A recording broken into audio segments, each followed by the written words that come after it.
नमस्कार दोस्तों, इस वीडियो में मैं आपको विश्व के भूगोल का मानचित्र कार्य और प्रादेशिक भूगोल के बारे में बताऊंगा और उन सभी महत्वपूर्ण बिंदुओं का तथ्यात्मक अवलोकन करेंगे जो कि परीक्षा के नजरिए से अति महत्वपूर्ण है। देखिए, हमें विश्व के भूगोल में पीएचडी नहीं करनी है, विशेषज्ञ नहीं बनना है। हमें बस उतना पढ़ना है जितना पढ़ने के बाद यदि कोई परीक्षा होती है और उस परीक्षा में भूगोल से संबंधित प्रश्न पूछा जाता है तो उन प्रश्नों का हम आसानी से जवाब दे सकें। इतना ही हमें पढ़ना है। अब यहां पे एक बात मैं आपको बताना चाहता हूं। देखिए, ज्ञान अर्जित करना अलग बात है और परीक्षा पास करना अलग बात है। अब यदि आपको यह पता चल जाए कि आपको क्या पढ़ना है और क्या छोड़ना है तो विश्वास मानिए आप 40 से 50% अपना सिलेबस पूरा कर लेते हैं और इस हिसाब से आप उन लोगों से आगे हैं जिन्हें यह नहीं पता है कि क्या पढ़ना है और क्या छोड़ना है। इसलिए आप थोड़ी सी मेहनत करके किसी भी परीक्षा को बिल्कुल आसानी से आप उसे पास कर सकते हैं। और देखिए, ये न केवल भूगोल के लिए बल्कि सभी विषयों के लिए यदि आपको यह पता चल जाए कि आपको क्या पढ़ना है और क्या नहीं पढ़ना है तो विश्वास मानिए काफी कम समय में और थोड़ी सी मेहनत करके हम किसी भी परीक्षा को पास कर सकते हैं। तो चलिए शुरू करते हैं।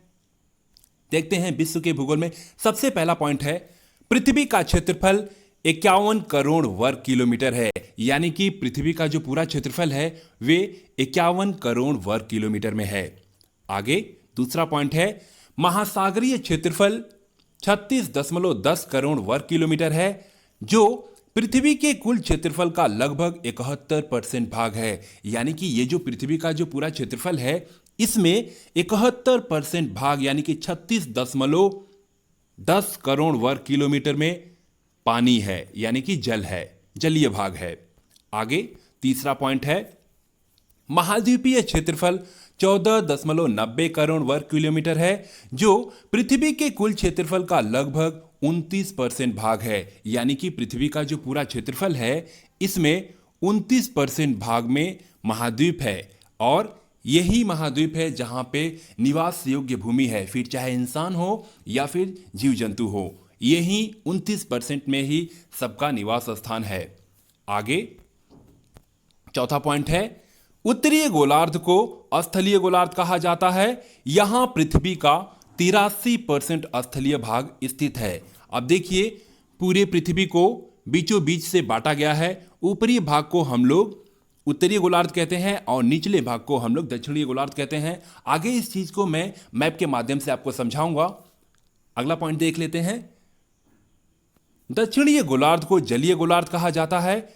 यहां पृथ्वी का 90.6% जलीय भाग स्थित है। अब इस चीज को जरा मैप के माध्यम से समझ लेते हैं।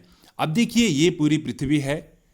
इस पूरी पृथ्वी को 0 डिग्री रेखा से, जिसे हम इक्वेटर कहते हैं, भूमध्य रेखा कहते हैं, इस भूमध्य रेखा के माध्यम से पृथ्वी को बीचों बीच से बांट दिया गया है 2 भागों में।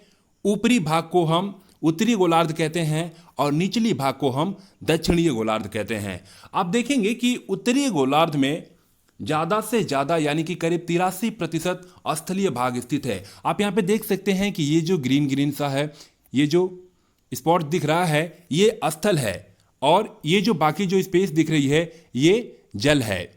तो आप देखेंगे कि जल का जो जगह है वो कम है और स्थल का जो जगह है वो ज्यादा है। वहीं आप नीचे देखेंगे तो जो स्पेस है वे ज्यादा है, जल वाला जगह ज्यादा है और स्थल का जगह जो है वो कम है। यही कारण है कि उत्तरीय गोलार्ध को हम स्थलीय गोलार्ध कहते हैं और दक्षिणीय गोलार्ध को हम जलीय गोलार्ध कहते हैं। इस बात को भी आप लोग जरा ध्यान रखिएगा। अब देख लेते हैं कि प्रश्न किस तरह से पूछा जाएगा। तो प्रश्न अगर मान लीजिए कि ऐसा पूछा जाए कि पृथ्वी के कुल क्षेत्रफल का महासागरीय क्षेत्रफल है, अगर वो वर्ग किलोमीटर में पूछे तो जवाब होगा 36.10 और यदि वो परसेंटेज में पूछे तो जवाब होना चाहिए 71%। इसी तरह यदि महाद्वीप के बारे में पूछे तो जवाब होगा हमारा 14.90 करोड़ वर्ग किलोमीटर। अब यदि परसेंटेज में पूछे तो जवाब होगा 29%। अब मान लीजिए प्रश्न पूछे कि उत्तरीय गोलार्ध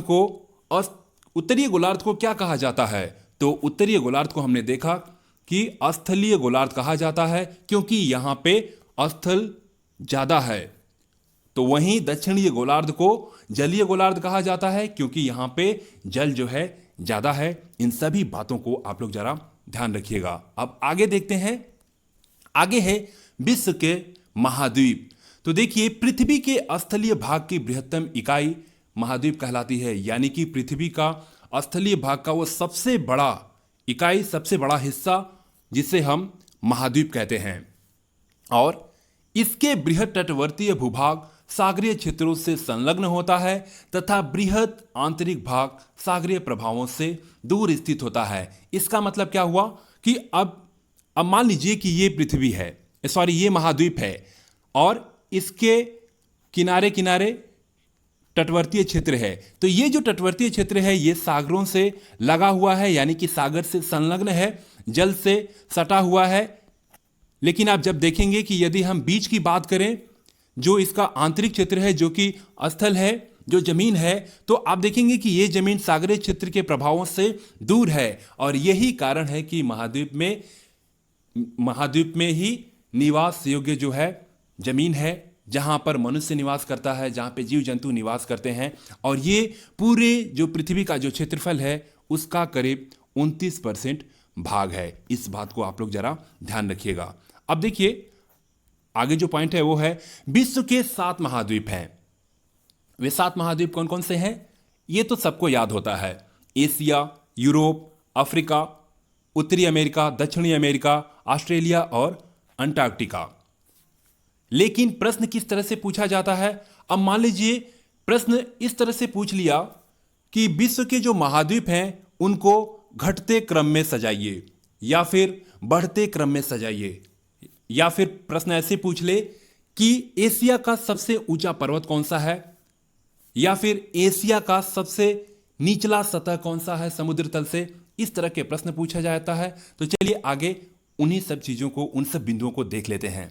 यहां पे एक पॉइंट और है, एशिया विश्व का सबसे बड़ा महाद्वीप है जो कि विश्व के लगभग 30% भाग पर स्थित है।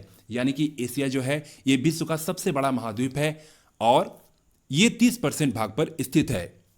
और ऑस्ट्रेलिया सबसे छोटा महाद्वीप है। आगे इस चीज को हम लोग मैप के माध्यम से भी देखेंगे। आप यहां पे देख सकते हैं, यह ऑस्ट्रेलिया है जो कि सबसे छोटा महाद्वीप है। और आप ये यहां पे देख सकते हैं कि ये एशिया है जो कि विश्व का सबसे बड़ा महाद्वीप है। और ये उत्तरी अमेरिका है, ये दक्षिणी अमेरिका है, ये यूरोप है और ये अफ्रीका है। ये पूरे 7 महाद्वीप हैं जो कि पूरी पृथ्वी पे लगभग 29% भाग पर स्थित हैं। बाकी आप देख सकते हैं कि ये पूरी पृथ्वी है और ये जो है यही सारे सतह हैं, यही स्थल है। बाकी जो है ज्यादातर लगभग 71% जो भाग है वे जल का है। अब आगे देखते हैं। अब इन सभी महाद्वीपों को हम लोग एक एक करके देख लेते हैं। इनका सबसे ऊंचा पर्वत कौन सा है और सबसे निचला क्षेत्र समुद्र तल से कौन सा है। तो सबसे पहला है एशिया, जिसका सबसे ऊंचा पर्वत है माउंट एवरेस्ट और इसका सबसे निचला क्षेत्र है जो कि समुद्र तल से है मृत सागर, जो कि इजराइल में है। दूसरा है अफ्रीका, इसका सबसे ऊंचा पर्वत है किलिमंजारो जो कि तंजानिया में है और इसका सबसे निचला क्षेत्र है वो है कतरा गर्द जो कि मिस्र में है। आगे तीसरे नंबर पर आता है उत्तरी अमेरिका और उत्तरी अमेरिका का जो सबसे ऊंचा पर्वत है वो है माउंट मैकिनले जो कि अलास्का में है और इसका सबसे निचला क्षेत्र जो कि समुद्र तल से है वो है मृत घाटी जो कि कैलिफोर्निया में है। चौथे नंबर पर आता है दक्षिणी अमेरिका और इसका सबसे ऊंचा पर्वत है एकांकागुआ जो कि अर्जेंटीना में है और इसका सबसे निचला क्षेत्र जो आता है समुद्र तल से वो है रियो निग्रो जो कि अर्जेंटीना में है। आगे पांचवें नंबर पर आता है अंटार्कटिका और इसका सबसे ऊंचा जो पर्वत है वो है विंस मैसिफ और इसके बाद इसका सबसे निचला जो क्षेत्र है समुद्र तल से वो खुद समुद्र तल ही है, समुद्र का जो सरफेस एरिया है वे है। इसके बाद छठवें नंबर पर आता है यूरोप और इसका जो ऊंचा पर्वत है वो है अल्बुर्ज जॉर्जिया और इसका सबसे निचला क्षेत्र है कैस्पियन सागर। आगे 7वें नंबर पर आता है ऑस्ट्रेलिया, जो कि सबसे छोटा महाद्वीप है और ये इसका जो ऊंचा पर्वत है वो है माउंट कोसियुस्को, जो कि न्यू साउथ वेल्स में है और इसका सबसे निचला जो क्षेत्र है वो है लेक आयर, जो कि दक्षिणी ऑस्ट्रेलिया में है। इस तरह से ये 7 महाद्वीप हैं। इन 7 महाद्वीपों में ऊंचा पर्वत कौन सा है और इनका सबसे निचला क्षेत्र कौन सा है, इन सभी बिंदुओं को हम लोगों ने देखा। अब देखिए प्रश्न कुछ इस तरह से पूछेगा कि सबसे बड़ा महाद्वीप कौन सा है, तो एशिया है, सबको पता है। सबसे छोटा कौन सा है, तो ऑस्ट्रेलिया है, यह भी पता है। अब प्रश्न कुछ इस तरह से पूछ लेगा कि दूसरा सबसे छोटा महाद्वीप कौन सा है, तो यह हमको बिल्कुल पता होना चाहिए कि यूरोप जो है वो दूसरा सबसे छोटा महाद्वीप है। इसके बाद यदि प्रश्न पूछे कि घटते हुए क्रम में महाद्वीपों को सजाइए और ऑप्शन दिया रहेगा आपका ऑस्ट्रेलिया, यूरोप, अंटार्कटिका और दक्षिण अमेरिका, तो सबसे पहले होगा दक्षिण अमेरिका, अंटार्कटिका, यूरोप और ऑस्ट्रेलिया। तो इस तरह से आप क्रम में भी इन चीज़ों को याद रखें, इनके जो ऊंचे पर्वत हैं उसे भी थोड़ा ध्यान रखें और निचले क्षेत्र को भी याद रखें, जो कि परीक्षा की दृष्टि से अति महत्वपूर्ण है। इस तरह से इस वीडियो में बस इतना ही। अपने अगले वीडियो में मैं आपको विश्व के महासागर एवं सागर के बारे में बताऊंगा। तब तक के लिए धन्यवाद। जय हिंद।